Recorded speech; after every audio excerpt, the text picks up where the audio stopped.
નગરપાલિકામાં જે બાંધકામ પરમિશન ઓનલાઈન પરમિશન જ આપવામાં આવે છે અને એમાં જે બાંધકામ કરવાનું હોય છે એના માટે રેકર્ડ ઓન પર્સન કે જે નોંધાયેલા આર્કિટેક્ટ હોય અને અરજદાર એમની પર્સનલ જવાબદારી હોય છે. અને જો આવા જે બાંધકામો આવેલા છે ત્યાં એ એના ઉપર અમે નોટિસ પણ આપેલી છે એમને, અને જે આરોપી છે એમને પણ અમે નોટિસ આપેલી છે અને આ બાબતે ધ્યાન રાખવા માટેની સૂચનાઓ પારિત કરેલી છે. એના માટે જે નોંધાયેલા જે પર્સન છે, જે આર્કિટેક્ટ છે, એમનું લાયસન્સ રદ કરવું પડે અને એના માટે અમે એમને નોટિસ આપી દીધેલી છે જે આવા બાંધકામો છે. નગરપાલિકામાં જે ઉના નગરપાલિકામાં 15 જેટલા પાર્ક આવેલા છે, બહુ સરસ થયેલા છે. એમાં જે 2 પાર્ક છે એમાં અત્યારે તો વીજ કનેક્શનને કારણે હવે આવી ગયું છે એટલે અમે ખુલ્લા મૂકીશું 2. પરંતુ જે ઊંચા ટેન્ડરોની વાત છે તો નિયમ અનુસાર પ્રક્રિયા કરી TSAS એની યોગ્ય રીતે લઈ અને ઓનલાઈન ટેન્ડરથી જ કાર્યવાહી કરવામાં આવે છે. એમાં જે સમયાંતર જેમાં જે સમયનો ગેપ હોય છે એને લીધે થોડા ઘણા ફેરફારો રહેતા હોય છે, બાકી નિયમ મુજબ જ કાર્યવાહી કરવામાં આવે છે. ઉના શહેરમાં ટ્રાફિકની સમસ્યા દિન પ્રતિદિન વધતી જાય છે. ઉના નગરપાલિકા દ્વારા જે બાંધકામ પરવાનગી જે આપવામાં આવે છે અને એમાં રેસિડેન્શિયલની સાથોસાથ કોમર્શિયલ બાંધકામો જે રોડ ઉપર જે થાય છે એ બાંધકામો નગરપાલિકા અધિનિયમની જોગવાઈ મુજબ અથવા GDCRની જોગવાઈ મુજબ બાંધકામ થતું નથી. જે જગ્યા નિયમ પ્રમાણે છોડવાની જે હોય છે એ જગ્યા ન છોડીને અને પાર્કિંગની જગ્યા પણ છોડ્યા વિના ગેરકાયદેસર રીતે બાંધકામો સતત ચાલી રહ્યા છે. આ બાબતે ભૂતકાળની અંદર પણ અમારા દ્વારા લેખિતમાં અને મૌખિકની અંદર રજૂઆતો પણ કરવામાં આવેલી હતી. છતાં પણ નગરપાલિકા દ્વારા ટ્રાફિકની સમસ્યાઓને દૂર કરવા માટે નિયમાનુસારનું બાંધકામ કરવું જોઈએ એ થતું નથી. પરિણામે કોઈ પણ રોડ તમે જુઓ, એ ઉના ગીરગઢડા રોડ જુઓ, ઉનાથી વરસિંગપુર રોડ જુઓ, ઉના ભાવનગર રોડ જુઓ, ઉનાથી આપણે ઉના સિટીની અંદર બાકીના જેટલા રોડો જે છે, ઇન્ટરનલ રોડો જે છે, એ ઇન્ટરનલ રોડો ઉપર પણ આડેધડ બાંધકામ થવાને કારણે રોડ ઉપર 4 વ્હીલ વાહનોથી લઈને 2 વ્હીલ વાહનો મૂકીને આવવા જવામાં બહુ મુશ્કેલીઓ પડે છે. આમ નાગરિકોને બહુ જ મુશ્કેલીઓને તકલીફ પડે છે. વહીવટી તંત્ર અસરકારક પગલાં જે લેવા જોઈએ એ ટ્રાફિક સંબંધે લેવાતા નથી. નગરપાલિકા સંપૂર્ણપણે બાંધકામ કરનારા લોકો અને નગરપાલિકાનું મેળાપીપણાથી આ ગેરકાયદેસર બાંધકામો ચાલે છે અને વ્યાપક પ્રમાણમાં ભ્રષ્ટાચાર એમાં થઈ રહ્યો છે. નગરપાલિકા પણ જે બાંધકામની મંજૂરીઓ આપવામાં આવે છે એ બાંધકામની મંજૂરીઓ માટે પણ મોટા નાણાંની લેતી દેતી થતી હોય એવું પણ સ્પષ્ટપણે દેખાઈ આવે છે. એટલા માટે દેખાઈ આવે છે કે બાંધકામની પરવાનગી રજા ચિઠ્ઠી આપ્યા પછી બાંધકામની જે નકશા મુજબનું બાંધકામ થાય છે કે નથી થતું એ જોવાની જવાબદારી નગરપાલિકાની અને ચીફ ઓફિસરની હોય છે. જો સ્થળ ઉપર નગરપાલિકા નિયમ પ્રમાણે ચકાસણી કરીને બાંધકામ કરે તો ટ્રાફિકના પ્રશ્નો ઉપસ્થિત જ ન થાય. પણ નગરપાલિકા પોતે સામેલ હોવાથી આ પ્રકારની પરિસ્થિતિઓ નિર્માણ થઈ છે. એટલું જ નહીં, પણ ઘણી બધી હોસ્પિટલોની અંદર જે બાંધકામ થયું છે એ પણ અનલીગલ બાંધકામ થયા છે અને એ બાંધકામની અંદર આજે પણ BU પરમિશન જે મળવી જોઈએ એ મળી નથી અથવા જે તે હોસ્પિટલોએ લીધી નથી. અને BU પરમિશન ન મળવાને કારણે ગમે ત્યારે કોઈ પણ પ્રકારની ઘટના બને તો જવાબદાર કોણ? જે તે કોઈ કોમર્શિયલ બાંધકામ કરે તો એને BU પરમિશન લેવી એમની પ્રાથમિક જવાબદારી છે. તો આજે પણ જો ચકાસણી કરવા જઈએ તો મોટા ભાગે BU પરમિશન આપવામાં આવી નથી. મને જે મેં માહિતી જાહેર માહિતી અધિકાર નીચે જે માહિતી માંગી છે એ માહિતીની અંદર આ ઘટસ્ફોટ થયો છે.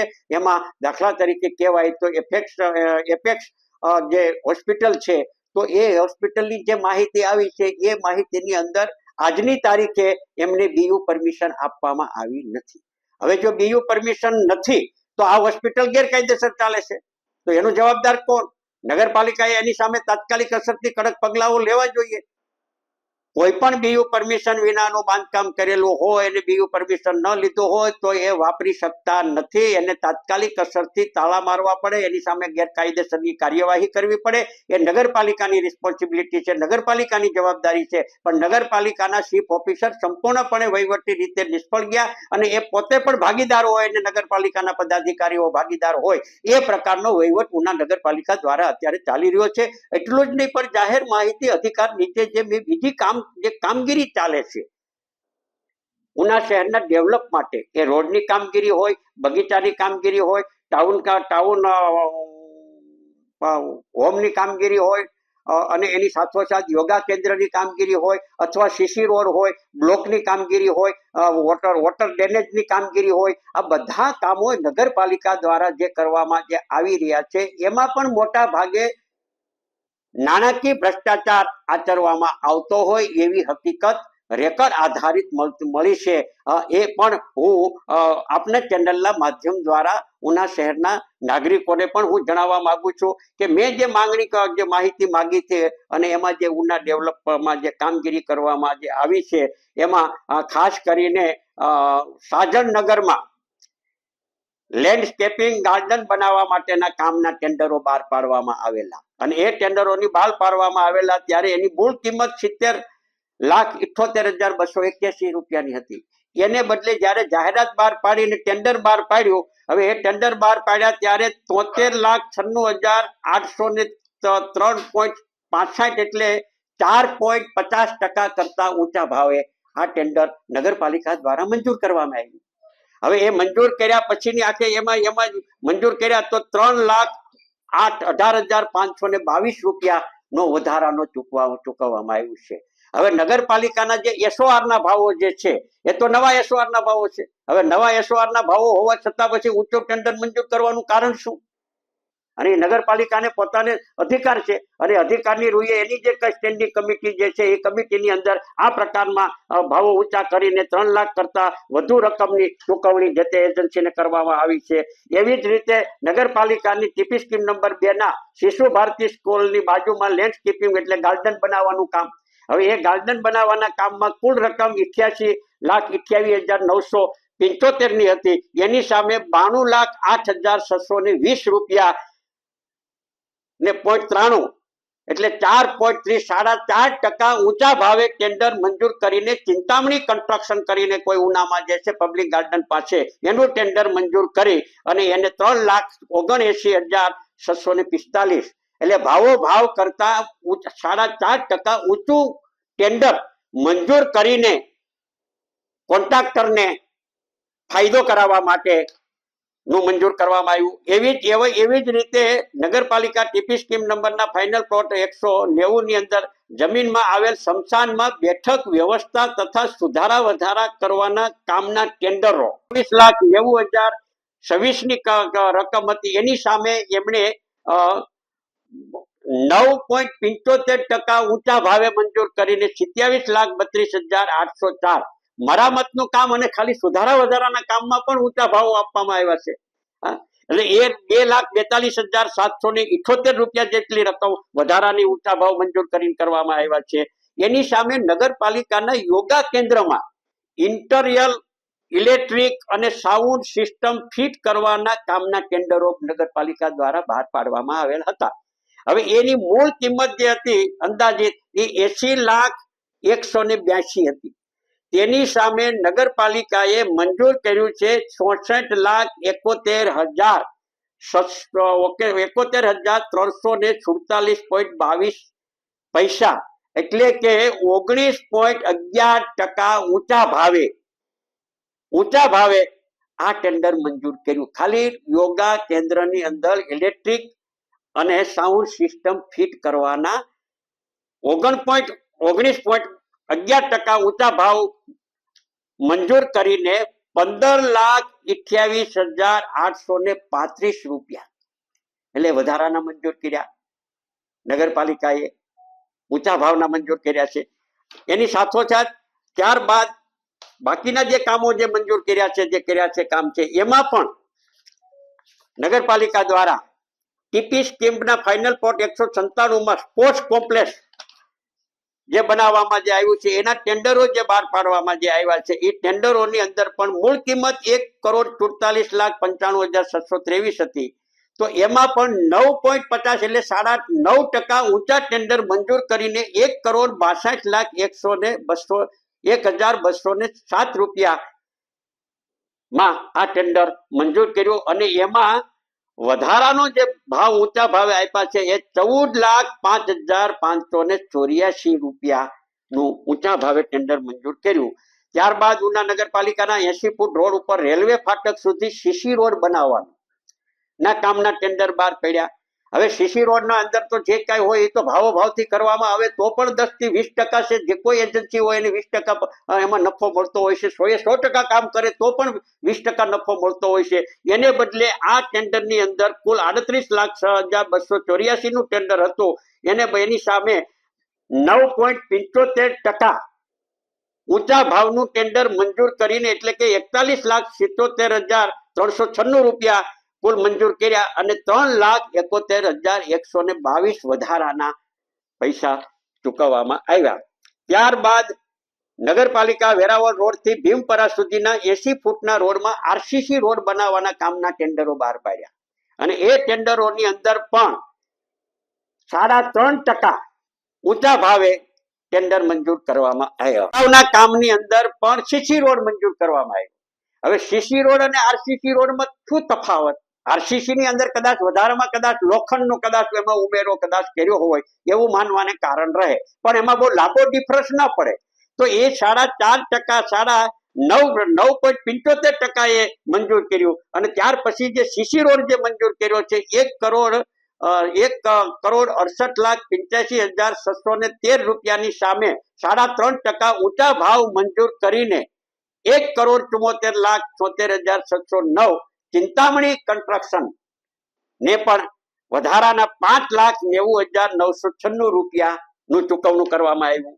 ત્યારબાદ જે રોડ બનાવવામાં જે આવ્યો છે જે રોડ એ રોડની અંદર પણ 3.92% એ પણ ચિંતામણી કન્સ્ટ્રક્શનને ટેન્ડર મંજૂર કરવામાં આવ્યું છે એ 2023-24 ને એમાં પણ વધારાના 3.92% કહેવાય એમ એ નીચું ટેન્ડર એમાંથી ગયું છે. આ નીચું ગયું છે આ ટેન્ડર એ 3.92% નીચે ગયું. હવે 3 તો એક જગ્યાએ નીચા ટેન્ડર મંજૂર કરે છે નગરપાલિકા અને બીજી બાજુ પાછા નગરપાલિકા ઊંચા ભાવે ટેન્ડર મંજૂર કરે છે. એટલે આના ઉપરથી જ બહુ સ્પષ્ટ થાય છે કે નગરપાલિકાના પદાધિકારીઓ જે સત્તાધીશો છે એ ચીફ ઓફિસર અને કન્સ્ટ્રક્શનની એજન્સીઓ સાથે મિલીભગત કરીને પ્રજાના પૈસા વધારે મંજૂર કરાવીને ખીચામાં નાખવા માટેનું આખું આ રેકર્ડ ઉપરથી બહુ સ્પષ્ટ થાય છે. ત્યાર પછી એક બીજું રોડનું કામ હતું એ રોડની અંદર રેલવે ફાટક અને વોટર ડ્રેનેજના કામ, રોડ ડેવલપમેન્ટ મસુંદરી નદીથી લઈને રેલવે ફાટક સુધીનું રોડનું ડેવલપમેન્ટનું કામ અને એમાં વોટર ડ્રેનેજ એટલે ચોમાસાના વરસાદી પાણીનું નિકાલ કરવા માટેનું જે અત્યારે ગટરનું કામ જે ચાલી રહ્યું છે એ કુલ 7,68,72,568 નું કામ છે. એની સામે નગરપાલિકાએ 9.90% ઊંચું ટેન્ડર મંજૂર કરીને 76,10,384 રૂપિયા વધારાના ચૂકવ્યા છે. આ કુલ જોવા જઈએ તો કુલ કામો 8 થાય છે. મેં જે અત્યારે કામનું જે વર્ણન કર્યું છે એના 8 કામો થાય છે અને ઊંચા ભાવે જે મંજૂર કર્યા છે નગરપાલિકાની સ્ટેન્ડિંગ કમિટીએ મંજૂર કર્યા છે તો 8 કામોનો જો ભાવ કરત એસઓઆર પ્રમાણે નવા એસઓઆર છે, ભાવ કરે તો પણ કોન્ટ્રાક્ટરને નફો મળતો હોય છે. નગરપાલિકાનું નાનું મોટું આગુ પાછું બીજું જે કાંઈ હોય એ પણ એમાં સમાવેશ થઈ જતો હોય છે. છતાં પણ નગરપાલિકાએ ઊંચા ભાવના ટેન્ડરો મંજૂર કરીને 3.5% થી લઈને 9.5% સુધી અને એક કામની અંદર તો 13% કરતા પણ વધારે ઊંચા ભાવે ટેન્ડર મંજૂર કરીને આ 8 કામોની અંદર પ્રજાના પૈસા 1,24,47,916 રૂપિયાનું ચૂકવણું આ ઊંચા ભાવના કારણે જે તે એજન્સીને એ ચૂકવવામાં આવ્યા છે. અને એજન્સીમાં પણ મોટા ભાગે લગભગ ચિંતામણી કન્સ્ટ્રક્શન ને વધુ કામ આપવામાં આવ્યા છે. 2-3-4 વધારાના કામો છે. અને ત્યારબાદ સિદ્ધાર્થ ઇન્ફ્રાસ્ટ્રક્ચર જે છે એ કોઈ અમદાવાદની પાર્ટી એજન્સી છે. પણ આ કાગળ ઉપર અને માહિતી ઉપરથી બહુ સ્પષ્ટ કહી શકાય કે નગરપાલિકા, એના પદાધિકારીઓ, ચીફ ઓફિસર અને જે તે કોન્ટ્રાક્ટરો જે છે એનું મિલીભગત એટલે કે ગોઠવણ કરીને આ કામો કરવામાં આવે છે. અને એ કામો પણ જો સ્થળ ઉપર ચકાસણી કરવામાં આવે તો એ પણ ગુણવત્તાવાળા થતા નથી. અત્યારે ઉના શહેરની અંદર કામ કેવી રીતે ચાલે છે, કયા પ્રકારે ચાલે છે, લશ્કર ક્યાં લડે, અંધેરી નગરીને ગંડુ રાજા જેવી પરિસ્થિતિ ઉના શહેરમાં અત્યારે ચાલી રહી છે. વહીવટી રીતે નગરપાલિકા સંપૂર્ણપણે નિષ્ફળ ગઈ છે અને પ્રજાના પૈસે તાગડધીના કરવા માટેનું નગરપાલિકા અત્યારે વહીવટ આ રીતે કરી છે. એટલે કામોની અંદર પણ નગરપાલિકા દ્વારા વ્યાપક પ્રમાણમાં નબળી ગુણવત્તાના કામો કરી અને ભ્રષ્ટાચાર આચરી અને ખીચા ભરવાનું કામ કરવામાં આવી રહ્યું છે. આજે પણ જો ચકાસણી કરવામાં આવે, હું આપની ચેનલના માધ્યમ દ્વારા વહીવટી નગરપાલિકાના ચીફ ઓફિસર અને ઉપલી ઓથોરિટીને પણ હું તો કહેવા માંગુ છું કે તમે ચકાસણી કરો. અમે ભૂતકાળની અંદર રજૂઆતો પણ કરી છે. આ બધી વિગતો તૈયાર કરીને આવનારા દિવસોમાં હું પણ ઉપલા કક્ષાએ રજૂઆત કરવાનો છું. કમિશનર ભાવનગર મ્યુનિસિપાલિટી પ્રાદેશિક કમિશનરને પણ રજૂઆત કરશું, સરકાર કક્ષાએ પણ રજૂઆત કરશું કે જીડીસીઆરમાં જોગવાઈ હોવા છતાં સ્થળ ઉપર નગરપાલિકા જે મંજૂરી આપે છે છતાંય પણ બાંધકામ કરનારા લોકો શા માટે ગેરકાયદેસર બાંધકામ કરે છે? શા માટે બીયુ પરમિશન નથી આપવામાં આવતા? કોણ જવાબદાર? કાલે કોઈ અકસ્માત થશે ને કોઈ મૃત્યુ પામશે તો એનું જવાબદાર કોણ? નગરપાલિકા રહેશે કે જે કોઈ આ પ્રકારની પ્રવૃત્તિ કરે છે એ લોકો રહેશે? આડેધડ બાંધકામ થાય છે, ટ્રાફિકની સમસ્યા હલ કરવાની જવાબદારી કોની? આ રુદ્રાક્ષ ઉનાથી વરસિંહપુર રોડ ઉપર તમે જાઓ અને ત્યાં રુદ્રાક્ષ થિયેટર બનાવ્યું છે અને એ બેંક એચડીએફસી બેંક ત્યાં ચાલે છે. તો હવે અત્યારે તમે સવારથી સાંજ સુધી તમે જોવા જાવ તો રોડ ઉપર મોટરસાયકલો મૂકવામાં આવે છે, વાહનો જઈ શકતા નથી. તો કોણ જવાબદાર? ઉનામાં કોઈ પૂછનાર જ નહીં. ગમે ત્યારે ગમે તે પ્રકારના બાંધકામ કરવાના, ગમે તે પ્રકારની મંજૂરીઓ આપ્યા પછી લોકો પાસેથી પૈસા ખંખેરવા માટે ગેરકાયદેસર મંજૂરી જ્યાં જ્યાં આવે છે. અમુક જગ્યાએ તો બાંધકામ થયા પછી સીડી મૂકવાના હોય છે, સીડી મૂકવાની જગ્યાએ દુકાનો બનાવી નાખવામાં આવી છે. 25 ફૂટની દુકાનો હોય કે 30 ફૂટની લંબાઈની દુકાનો હોય તો વેચનારને 20 ફૂટનો દસ્તાવેજ કરી દેવામાં આવે છે. એ પણ ગેરકાયદેસર રીતે કરવામાં આવે છે. તમે આપણે જે જૂનું છબીલ મિલ હતું, ઓઇલ મિલ, વિષ્ણુ મિલ અને એની આજુબાજુના કન્સ્ટ્રક્શનને જે બાંધકામો થયા છે તો એ બાંધકામોની અંદર મોટા ભાગે ગેરકાયદેસર થયા છે. આજે પણ સ્થળ ચકાસણી કરવામાં આવે તો ગેરકાયદેસર થયા છે. અહીંયા બસ સ્ટેન્ડની પાછળના ભાગમાં જે બાંધકામ કરવામાં આવ્યું છે એમાં પણ જે દસ્તાવેજો થાય છે 25 ફૂટ કે 30 ફૂટની હોય અને દસ્તાવેજ માત્ર ને માત્ર 20 થી 22 ફૂટનો થાય છે. આનો અર્થ શું થયો? આ રેકોર્ડ આધારિત હકીકત છે. તો આ બધી જોવાની જવાબદારી છે. એક બાજુ નગરપાલિકા બાંધકામની મંજૂરી આપવા માટે લાખો રૂપિયાનું ઉઘરાણું પૈસા લે છે અને ત્યારે બાંધકામની મંજૂરી આપે છે. અને મંજૂરી આપ્યા પછી જે તે વ્યક્તિ જે તે આસામી જે છે એ ગેરકાયદેસર બાંધકામ કરે છે અને પછી બીયુ પરમિશન લેતા નથી. આજે પણ મોટા ભાગે મને જે જાહેર માહિતી અધિકાર નીચે માહિતી આપવામાં આવી છે અને કોમર્શિયલ બાંધકામો જેટલા કરવામાં આવ્યા છે એમાં મોટા ભાગે ક્યાંય પણ બીયુ પરમિશન આપવામાં આવી નથી. તો જવાબદાર કોણ? નગરપાલિકા જવાબદાર ખરી કે નહીં? હું આપને પણ કહું છું કે તમે પણ ચીફ ઓફિસરને પૂછજો કે મંજૂરી કોમર્શિયલ બાંધકામ કર્યા પછી એમને બીયુ પરમિશન આપવામાં આવે છે કે નથી આપવામાં આવતું? એ જોવાની જવાબદારી કોણ?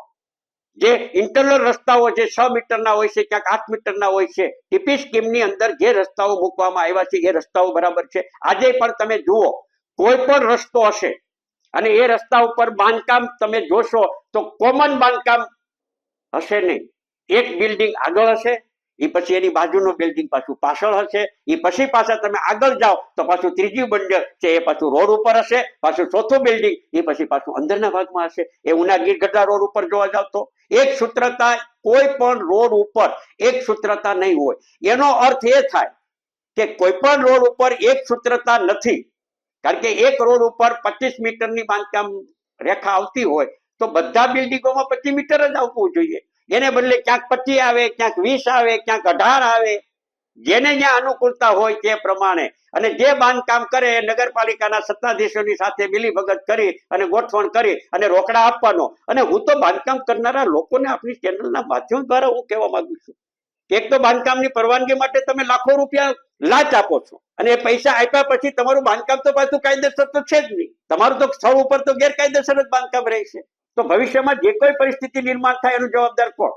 નગરપાલિકા તમને એમાં કઈ મદદ કરશે આવનારા દિવસોમાં કાંઈ પણ થશે તો?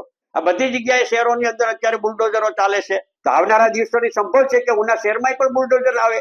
અને બુલડોઝર હું તો એમ માનું છું કે બુલડોઝર છે નથી આવવાનું તો બુલડોઝર આવવું જોઈએ, તો વાસ્તવિકતાનો ખબર પડે.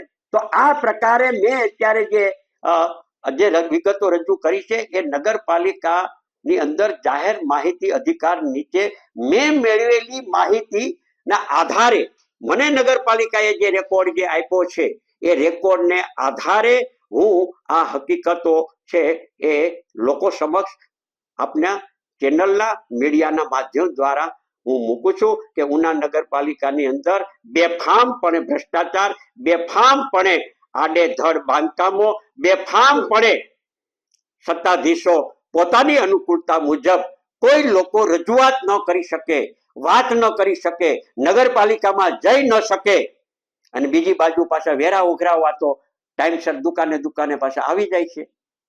એ લોકો સીસી રોડ થાય છે. તો આજે પણ ઉના શહેરની ઘણી બધી મોટી અમુક સોસાયટીઓની અંદર કે આટલા વર્ષો પછી સોસાયટી બન્યા પછી ટીપી સ્કીમમાં આવ્યા પછી ત્યાં જવા માટે રસ્તો નથી બન્યો. અને બીજા અમુક જગ્યાએ એકવાર સીસી રોડ થઈ જાય તો ટૂંકા ગાળાની અંદર પાછો સીસી રોડ બનાવવામાં આવે, એ પછી પાછા એના ઉપર આપવામાં આવે. પેલા રોડ બનાવો, રોડ બન્યા પછી 6 મહિના પછી પીવાના પાણીની પાઇપલાઇન મંજૂર કરો. પાઇપલાઇન મંજૂર થાય એટલે રોડને પાછો ખોદો અને રોડ ખોદી અને પછી પાઇપલાઇન ફિટ કરવાની. પાઇપલાઇન ફિટ થઈ ગયા પછી પાછો રોડ બનાવો અને એ રોડ બની ગયા પછી 6 મહિના કે વર્ષ દિવસ પછી કે પાછી કે હવે ગેસની પાઇપલાઇન આવવાની છે એટલે પાછો રોડ ખોદો. પછી કે ઇલેક્ટ્રિકના થાંભલા આવવાના છે એટલે પાછો રોડ ખોદો. સ્ટેપ બાય સ્ટેપ આખું ચક્ર છે એ ખીચા ભરવાનું કામ ઉના નગરપાલિકાના સત્તાધીશો અને નગરપાલિકામાં થઈ રહ્યું છે. એટલે ઉના શહેરમાં લાખો અને કરોડો રૂપિયાની ગ્રાન્ટો આવવા છતાં પણ શહેરનો જે રીતે ડેવલપ થવો જોઈએ, શહેરનો જે રીતે વિકાસ થવો જોઈએ અને ચોમાસા દરમિયાન ચોમાસાનો વરસાદી પાણીનો જે રીતે નિકાલ થવો જોઈએ.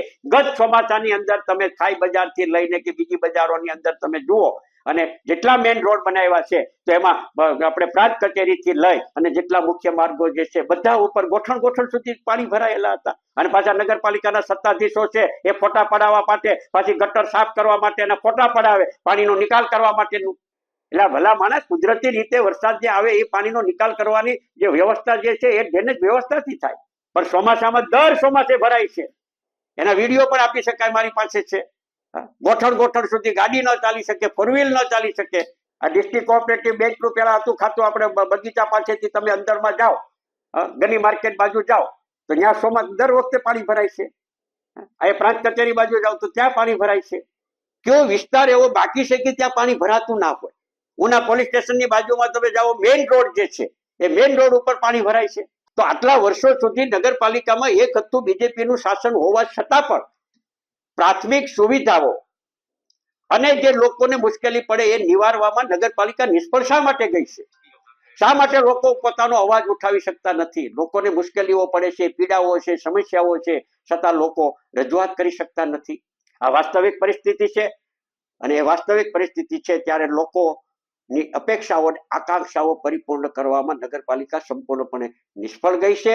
અને મિલીભગતથી પૈસા કમાવા માટે આડેધડ બાંધકામ કરીને લોકોને છેતરવાનું કામ પણ નગરપાલિકા અથવા જે લોકો કન્સ્ટ્રક્શનની સાથે સંકળાયેલા છે એ ગેરકાયદેસર બાંધકામ કરીને, એ કોમર્શિયલ બાંધકામ હોય, એ રેસિડેન્ટ બાંધકામ હોય, સ્થળ ઉપર ગેરકાયદેસર છે અને 15-20 લાખ, 25 લાખ, 50 લાખ, કરોડ રૂપિયામાં દુકાનો વેચી અને લેનાર લોકોને છેતરવાનું કામ કન્સ્ટ્રક્શનની સાથે સંકળાયેલા કન્સ્ટ્રક્શન કરનારા અને નગરપાલિકાના સત્તાધીશો ભેગા થઈ અને શોષણ કરવામાં આવે છે અને ગેરકાયદેસર બાંધકામ પૈસા માટે પધરાવવામાં આવે છે.